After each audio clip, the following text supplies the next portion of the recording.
Hi, welcome to the channel. I'm doing another quarterly reflection here. It's been another 3 months since the last one of these, and I don't have anything out on the table ahead of me here to provide background because I think I'm going to do this one on the quick side. In brief summary, the reason that I do these videos is because I sort of check in every 3 months to look at what happened, what I'm thinking about, what's coming next, and it helps me sort of organize my thoughts and create these little checkpoints for when I look back on my progress in music and the way that the channel has developed. And so I like to do these little quarterly check ins.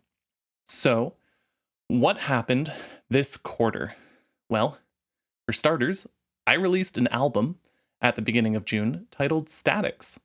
It's a collection of experimental abstract sound works with the mixing board, and I see it as the conclusion of an arc that began back in 2024 with feedback mixing. If you missed it, you should check it out. I shared a video at the time of its release with some commentary. I think there'll be a little link up here for you. And I invite you to check that out if you are curious to hear more about the album. The only thing that I think I'll add here in this quarterly reflection is that it's interesting to feel like I'm formally closing off a volume of work as a trilogy. Completing the album and moving into this summer has felt like passing over a sort of threshold musically for me.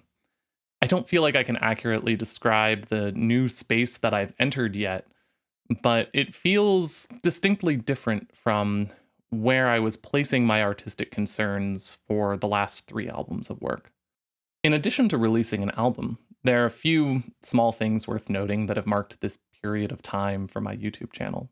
I shared some videos about the updates that I've made to my modular case over the last year, and I've also been using it quite a bit on and off the channel.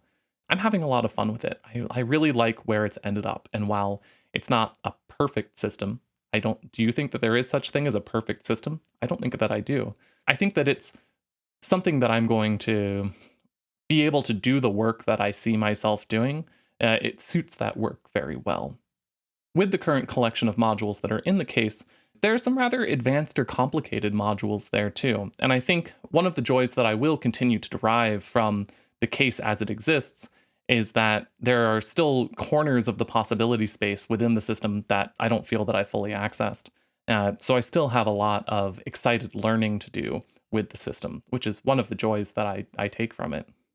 On this topic of accessing new possibility spaces and the joys of exploration and learning, one place where I think that's really expressed itself is the videos that I've done for July, the Let's Explore narrated patching series. I made 5 of these videos over the month, and I feel like I'm just getting comfortable with the format now that the month is coming to a close. It's a challenging format, not only in terms of finding the right topic to use for a session, but also maintaining the flow of sound and patching interest across 20 to 30 minutes of continuous filming. I feel like I've demonstrated to myself, though, that it is possible and that it's a skill that can be improved through practice. So, I don't know. I might return to the series in the future if I identify topics that I feel fit with it.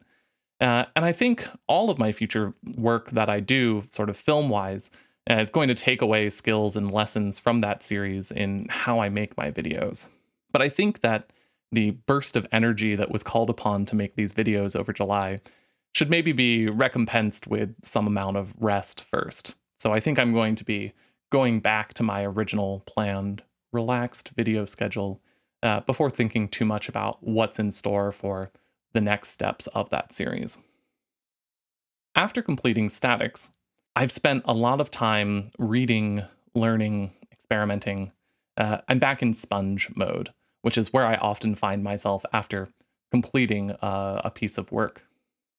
All of this reading and learning and experimenting is provoking questions of what's next for me. And I'm not entirely sure what that is. I'm thinking about how to refine and preserve the techniques and ideas that I've been working with while expanding upon them and accessing new spaces that are maybe related but a little more distantly adjacent to what I've been thinking about up to this point. I'll be excited to share the new ideas that I have encountered and that I'm attempting to integrate with my existing systems of music making. But until I'm closer to getting that all sorted, I think that will remain an internal procedure. I have a lot that is stewing, reflecting, and I have a lot of experimenting to do with that information that I've been sponging up lately. My book pick for summer 2025 is a bit of a chunky one. It is the Treatise on Musical Objects by Pierre Schaeffer. I'm still processing this one, but I really just want to celebrate the fact that I finished it. This one was a slog. It's a lot of book, and it encompasses a lot of ideas in sort of various, it reaches into a lot of spaces as a book in full. I will say there were large portions of this book towards the beginning and middle that I did not find particularly useful for my approach to music, but I felt it was really worth pushing through some of that to get to book 5, which is morphology and typology of sound objects. It's sort of a map of how to describe sound in all its varied forms beyond simple things like notes with distinct pitch. And in doing that,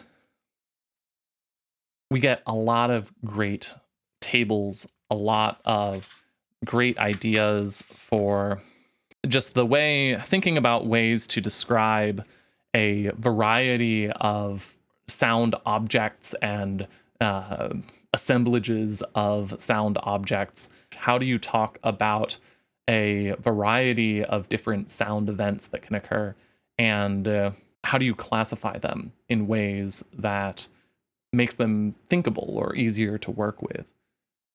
I don't see a lot of information about this book here on YouTube or just in online discourse generally. I think I'm probably not in the right circles for that. I'm sure that that discourse does exist, but I don't see it a lot.